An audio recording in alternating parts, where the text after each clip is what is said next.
Today, I'm going to break down everything you need to know about shredding. No, it's not the kind you do with paper, but the kind that helps you lose fat while keeping your muscle gains intact. By the end of this guide, you'll be ready to embark on your weight loss journey with a smile on your face and a plan in your pocket. So, what exactly do I mean by shredding? Simply put, shredding means reducing your calorie intake below your maintenance level with the goal of losing fat while holding on to as much muscle as possible. It's like trimming the hedges, not chopping down the whole tree. Shredding is about fine-tuning your body, not completely overhauling it. There are two main types of shredding you can choose from. The first is the slow and steady approach, where you aim to lose about 0.5 to 1 pound per week over several months. This method is like a marathon. It's long, but it ensures you don't lose muscle along the way. It's similar to a slow-cooked meal. It takes time, but the results are worth it. The second type is the fast shred. This is more of a sprint, lasting just 4 to 8 weeks, and is more aggressive. Think of it as a quick tune-up rather than a complete overhaul. It's like hitting the fast-forward button on your weight loss journey. However, keep in mind that a fast shred isn't a long-term solution, more like a pit stop on your way to the finish line. It's a quick fix, not a permanent solution. I've made a video about the fascinating ways some actors shed weight quickly. Check it out on my channel. I'll put the link below. And the very first thing that pops into our heads when we start this journey is, how long should you shred? The answer depends on your goals and your body's unique response to diet and exercise. A realistic, sustainable goal is key. Don't expect to crash diet your way to lasting results. It doesn't work like that. Always remember, your mindset is the key here. Think of your weight loss journey as a road trip. You wouldn't drive straight through without stopping for fuel, right? Similarly, you need to set achievable milestones and take breaks when needed. Now, let's say you're already on your weight loss journey and achieved some results, and one day your scale stops moving. You stop losing weight for days and weeks, even though you're still in a calorie deficit and workout plan in action. This is common because as you lose weight, your body needs fewer calories to maintain your new weight. It's like downsizing from a truck to a compact car. Less fuel is needed to keep going. Your body's metabolism slows down as it becomes more efficient, which can make weight loss more tricky over time. Two most common ways to approach this. Method 1. You may need to lower your calorie intake slightly as you progress, though I'm not a fan of this approach, since the goal is to maintain a sustainable eating pattern. Although you may get results doing this, but what if you hit the plateau again? Limiting calories further might cause your body to adapt, making it less effective over time. Method 2. A better option could be to increase your workout intensity or adjust your diet to break through the stall. So, to get things moving again, your body needs to see some change.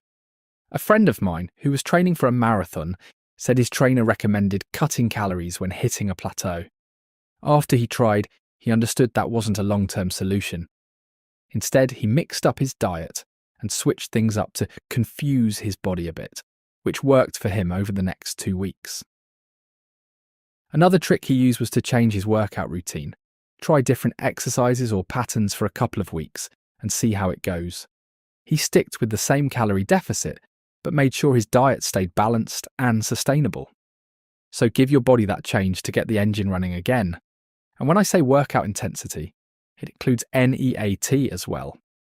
Non-exercise activity thermogenesis. This is the energy you burn doing everyday activities like fidgeting or walking to the fridge. When you're in a calorie deficit, your body might try to conserve energy by reducing these movements, making you a bit more of a couch potato. So keep this in mind as you move forward. Listen to your body. Plateau is really a plateau when you have made sure your body is properly hydrated, getting enough sleep and getting the rest days needed. Now let's talk about some 2 most common pitfalls at the beginning of the journey. Being too restrictive. One mistake people often make is slashing their calories too drastically right at the start. It's like flooring the gas pedal in a race. You'll run out of gas, or in this case, calories sooner than expected, with no room left to adjust. Aim for a calorie deficit of about 250 to 500 calories per day. If you cut too many calories too quickly, You risk losing muscle mass and majorly compromising your metabolism. Another mistake is not tracking your calories accurately. If you're not counting, you're probably guessing, and guessing can lead to some unexpected detours. Mental and emotional pit stops. If you are feeling mentally drained from dieting, it might be time for a pit stop. Switching to maintenance calories for a couple of weeks can help you reset and recharge before continuing your journey. It's also a great time to reassess your maintenance level to avoid future stalls. Practical tips for a smoother shredding phase. While you don't have to do cardio to lose weight, it has its benefits, but don't rely on it to create your deficit. It's easier to cut out a few extra calories than to try and outrun a bad diet. Also, if your goal is weight loss, cardio can make you feel hungrier, leading to increased calorie intake that counteracts your efforts. Low-calorie, high-volume foods. Foods like spinach and zucchini are like magic. They fill you up without packing on the calories. Keep your protein on intake high. It helps preserve muscle and keeps you feeling full. Don't buy junk food. If it's not in your house, you can't eat it during a weak moment. Out of sight, out of mind is a real thing when it comes to cravings. Weigh yourself daily. This helps you get a more accurate picture of your progress, rather than relying on weekly weigh-ins that can fluctuate. Track your protein intake. It's easy to miss your mark, so don't assume, measure. Carbs are like your workout fuel. This ensures you have the energy to perform well and recover properly. Use them wisely. Avoid liquid calories. They won't fill you up and you'll be hungry again before you know it. Stick to solid foods for that satisfying feeling. Lastly, eat plenty of fibre. It helps with digestion and keeps you feeling satisfied after meals. Stick with these tips and you'll be on your way to success. Thanks for watching, and if you found this helpful, give the video a like and hit that subscribe button.